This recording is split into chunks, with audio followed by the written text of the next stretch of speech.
My name is Fred Smith. I am the professor of public theology at Houston Graduate School of Theology. I'm also director of the Center for Leadership in Public Theology. And one of the things that we want to do is lift up the prophetic ministries in Houston, Texas, in the state, and actually around the country. Today we have as a guest one of the prophetic leaders in Houston, Texas, D.Z. Cofield of Good Hope Baptist Church. Yes, sir. So why don't you tell us a little bit about yourself and about your church? Well, first of all, let me say I'm honored to be here with Okay. two of you gentlemen. Good Hope is a unique ministry opportunity. I've been there 24 years now, and I'm the sixth pastor in 146 years. So we've had tremendous longevity in terms of leadership, and it's not just a stable ministry place, but it's been a pillar in the community for generations. And I'm really humbled to be a custodian of that legacy. It's just a tremendous legacy to be part of. All right, that's great. Well, tell me just a little bit about yourself. Where are Yeah. you from? How you got here? How you got there? Yeah. Well, I'm from New York originally. I came to Texas in 1994, actually 1989, to attend Dallas Seminary. While I was in Dallas Seminary, I worked with some tremendous pastoral leaders like Dr. Gene Getz, Dr. E.K. Bailey, Dr. Tony Evans. And upon graduating, I pastored a small church there in Dallas. Actually got called there my last year in seminary, the Greater Mount Olive Baptist Church. And then I left there and came to Houston in 1994. And so I've been in Houston since then. Tremendous opportunity to come to Houston. This was actually a place that I really prayed about and felt like this is where God wanted me to be. And Good Hope was a church that God wanted me to come to. And so I was really, really blessed to be able to see all of that come together. Now, your church is located in a really central part of Houston, right there near the medical center, Yeah. Third Ward, and Yeah. there's some interesting things that happened. I understand there was an incident that there on Scott Street just recently that involved some of your church Yeah, members. I tell you what's interesting. Houston is a city that really, I think, epitomizes the Wild West of development. And so Houston doesn't have any zoning. And while it has some deed restrictions in certain areas, inside the loop predominantly is a no zoning,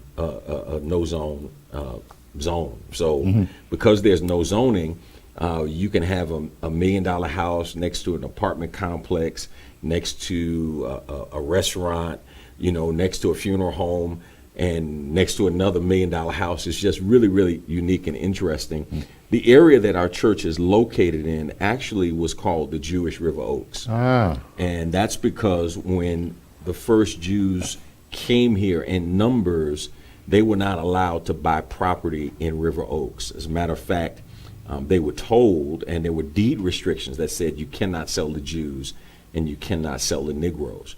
And so because they had the money but couldn't be allowed to purchase in River Oaks and some of the more affluent areas, they bought along the bayou. And so our area was known as the Jewish River Oaks, and families like the Taub family, after whom Ben Taub Hospital is named, and the Schlumberger family and other families like that, all owned homes and estates, 4 or 5 acres right along the bayou in Houston. Okay. Yeah. Now our area, again, because of those unique, really features, you have a lot of affluence right in the midst of great want and need.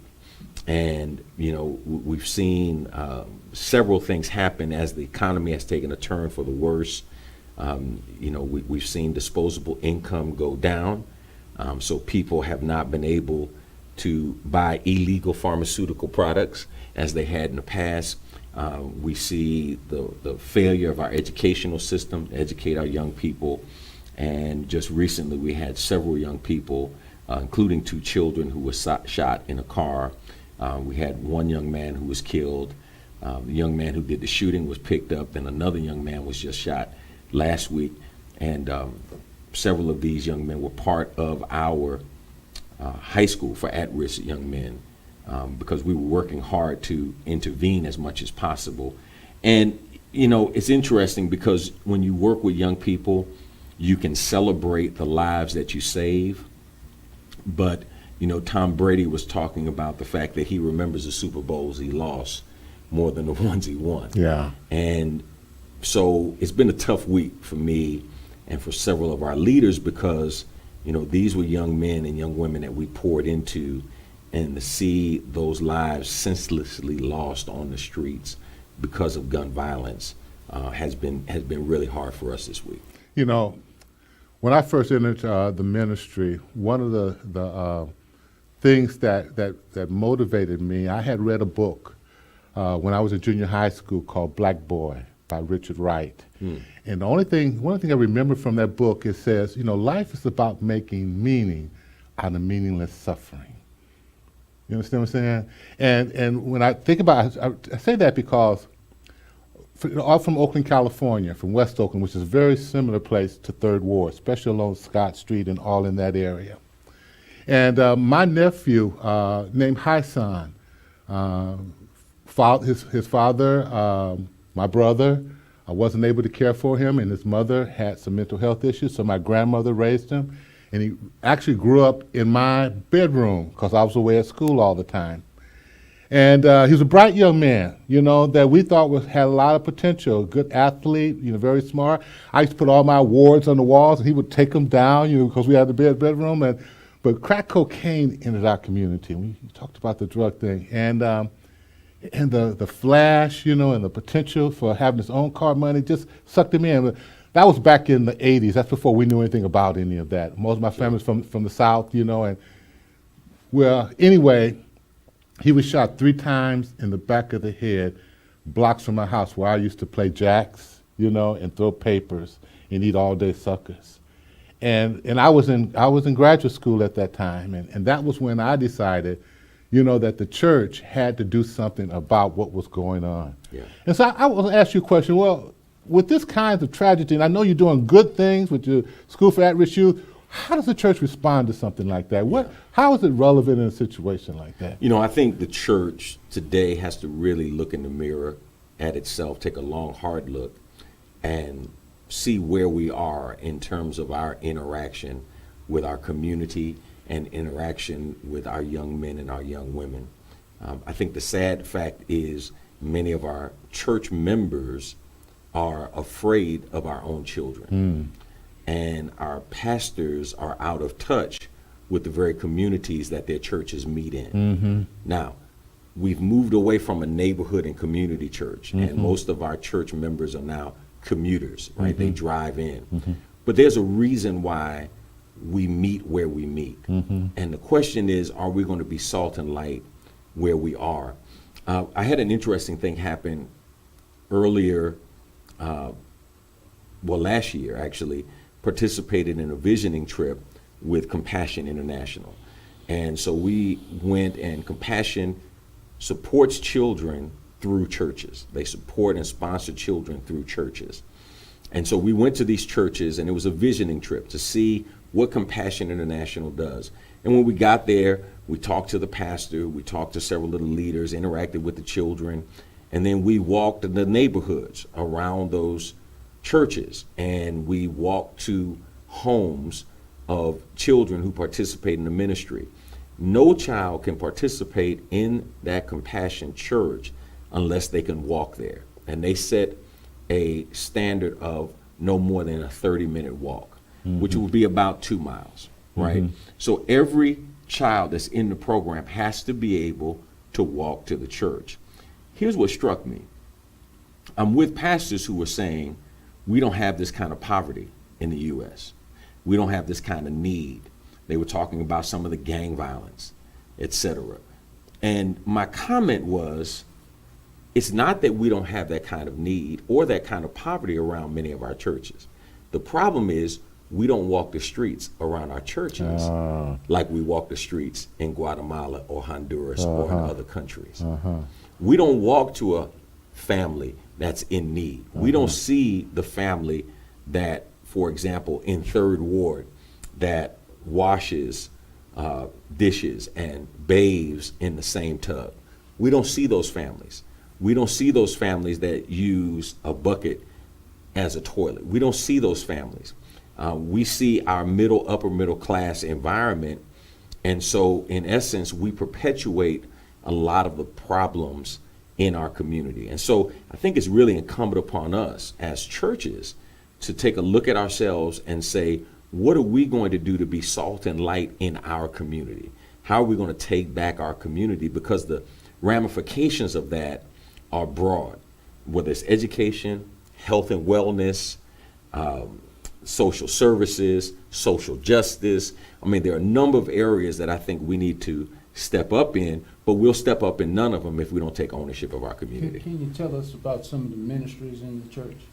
Yeah. So one of the things that we do, I think, that some people would see unique is every ministry in our church is discipleship oriented. And what I mean by that is, to me, there are two aspects of discipleship. When you look at Matthew 28, you look at the imperative to make disciples. That imperative is supported by two participles: to baptize and to teach them, evangelism and edification. And so for me, there's only two things the church should be doing: helping people know Jesus or helping people grow in Jesus.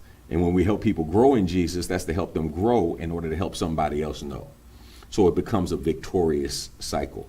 So several years ago, we looked at all of the ministries of our church and said, does it help people come to know Jesus or does it help people grow in Jesus? If it doesn't, then we're going to cut it. We're going to eliminate it. And every ministry of our church has an outreach emphasis. So for example, our senior adult ministry, when we celebrate Grandparents' Day, we not only celebrate the grandparents in the church, but now the senior adult ministry is responsible to identify grandparents in the community, those who are raising their own grandchildren, those who are stepping up and going that extra mile. And we typically will give them a cash gift and some flowers and just thank them for the work that they're doing with their grandchildren. They're not members of the church. We intentionally look for people who are not members of the church to be able to celebrate being the salt and light that we believe God has called us to be.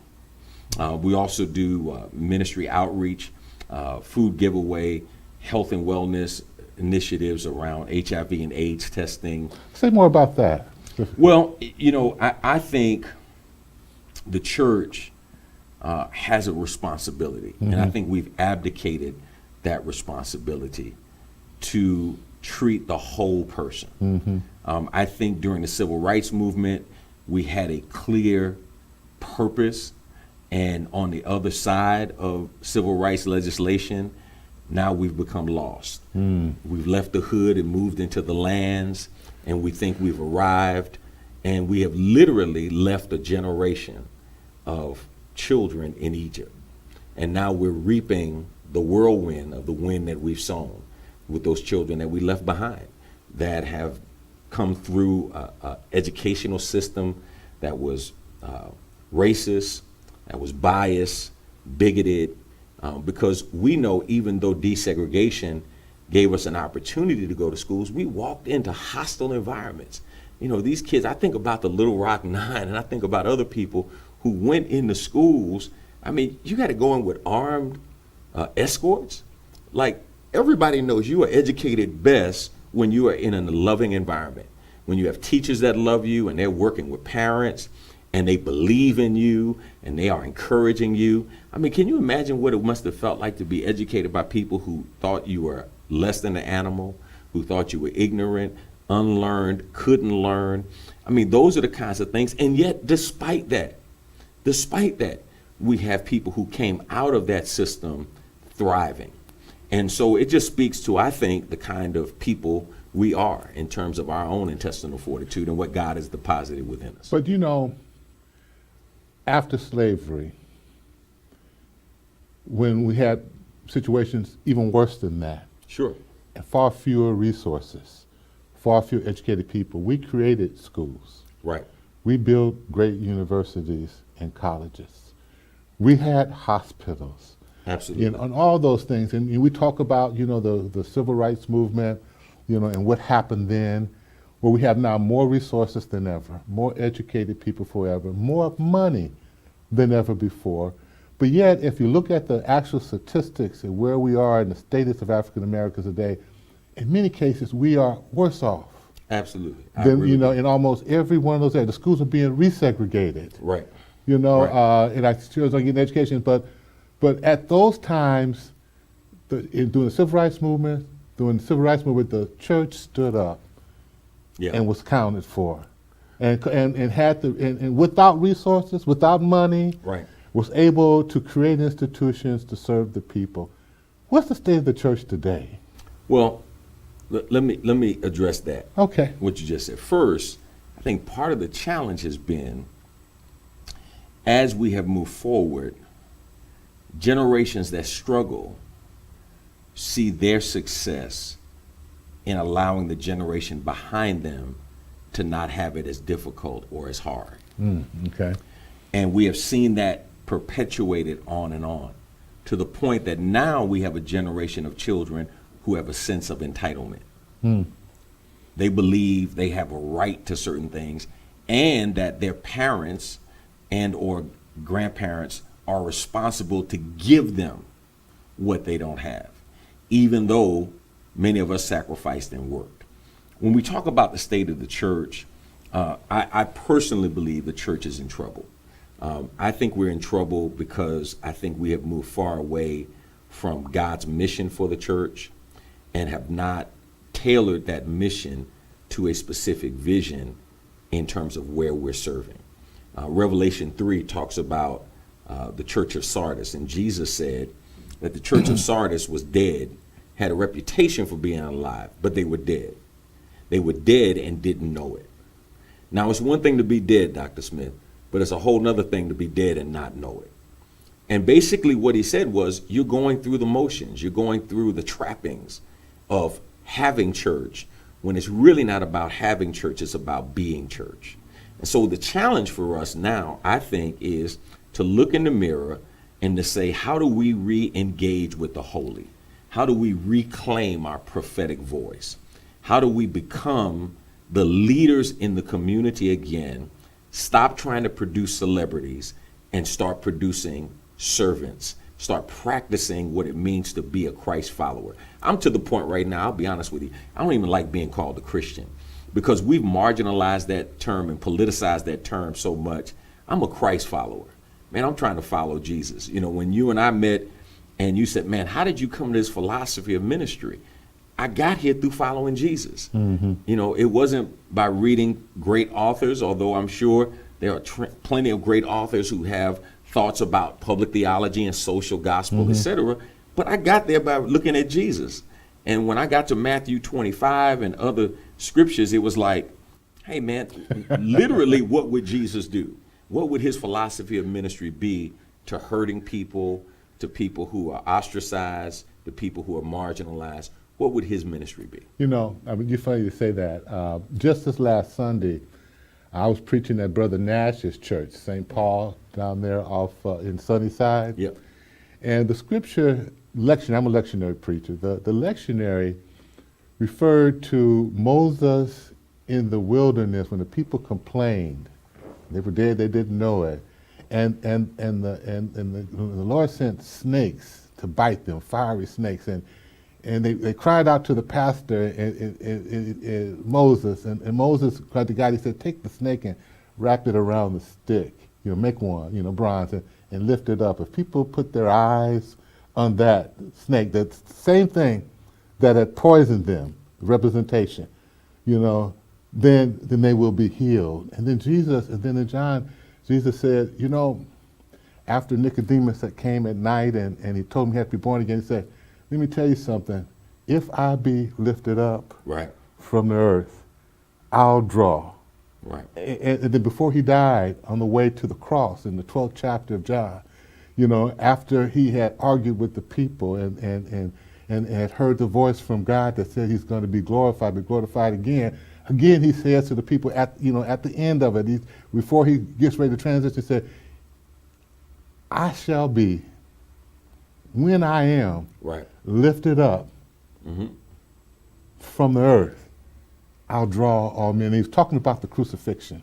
Right. You know, and as we go into Easter, you know, when we talk about all these things, the deadness of the church and how bad off we are, you know, the solution is, what's what you said, if we can just find a way, not just in words or in sermons, but in our lives and our activities, to lift up Jesus so people can see Jesus, Right. you know? If we can lift them, and if we can live them, Yes, right? Because for many people, the only Jesus they're going to see and hear exactly, is in our life, exactly. and in what we say. Exactly, and that goes back to what you started at the beginning. You know, when we talked, I mean, it might have been not been on the camera, when you were saying, you know, that we have taken the church and identified it with a building and a facility, Absolutely. you know, with the walls, and we say we go to church. Right. Well, at the beginning, it was called the way. Right. Exactly. It was a way of life. Right. You know, and in the buildings or the gathering places, whether it was the house churches or whether it was in the temple, was only incidental. Well- Because the church was defined by the people of God. And I'll be honest with you, in Africa, in India, in other places where they don't have the resources to build buildings and purchase campuses, you see arguably a much more powerful, Yes. passionate, Yes. anointed church Yes. functioning. Yes. Because persecution drives us to seek God. Yes.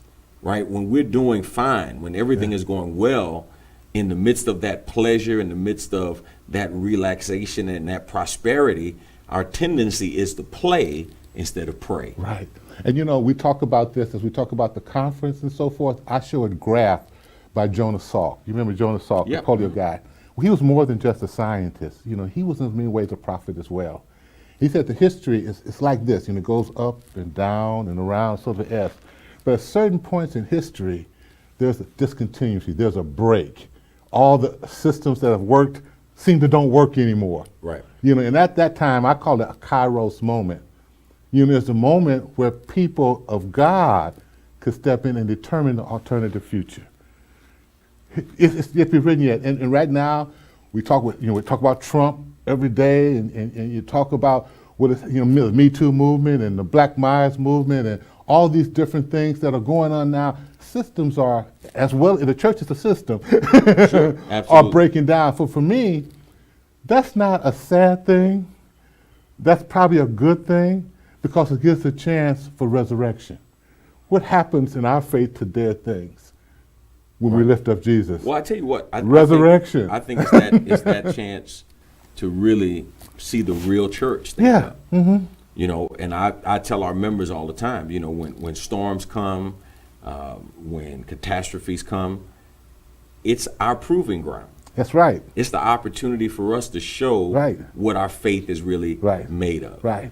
And I think if we can take serious that call from God, if we can take serious that charge from God to say, hey, this is what it's going to take for the church to really step up and be the church. You know, 89% of churches in our country are 200 or less in size. 79% of churches are 75 or less in size. But the interesting thing is 85% of churches have either plateaued, which means they stopped growing, or are in decline.